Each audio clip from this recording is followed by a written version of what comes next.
Living in the arid desert regions of northern Africa, through the biblical lands of the Middle East, and across the oil-rich, ultra-wealthy nations of the Arabian Peninsula, the Arab people are proud and self-reliant.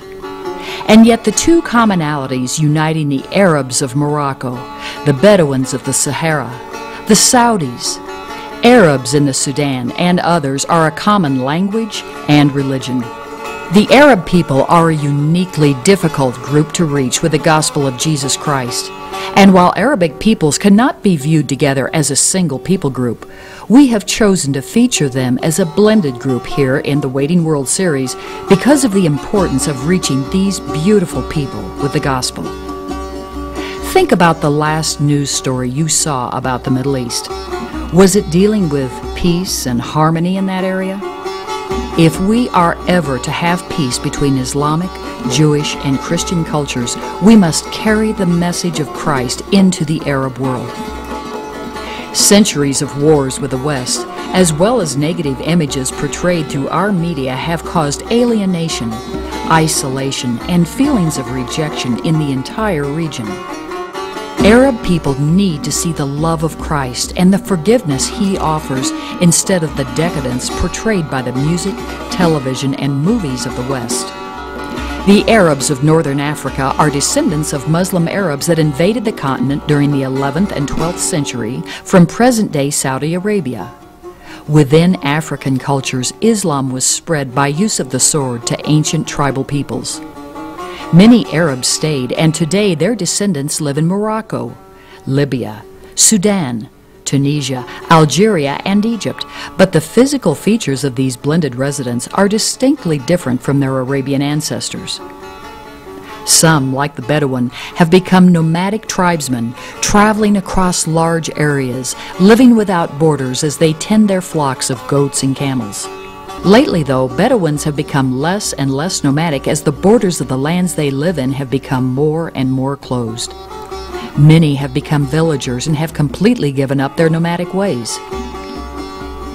Arabs who stayed in the larger cities like Tripoli, Amman, and Baghdad have maintained the customs and beliefs as lived by their ancestors for centuries.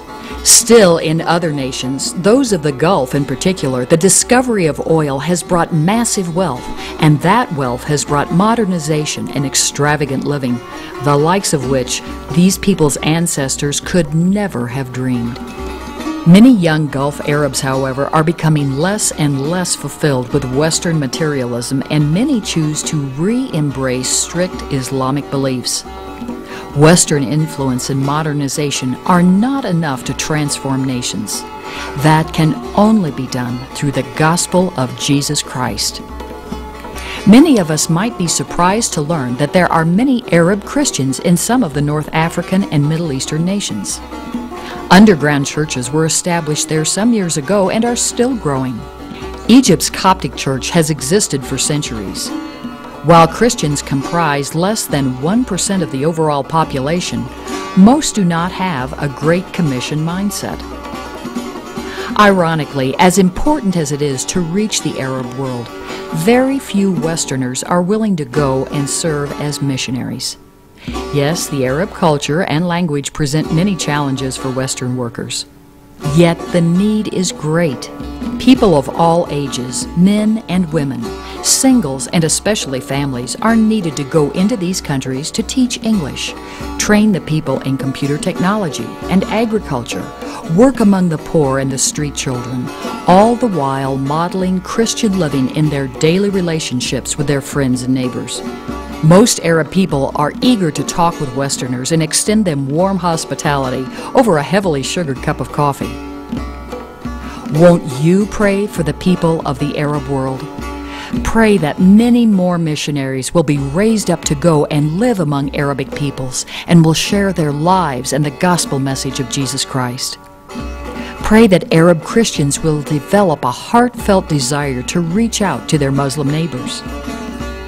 Pray for the safety and protection of all Christians in Arab nations. The Arabs, part of God's waiting world.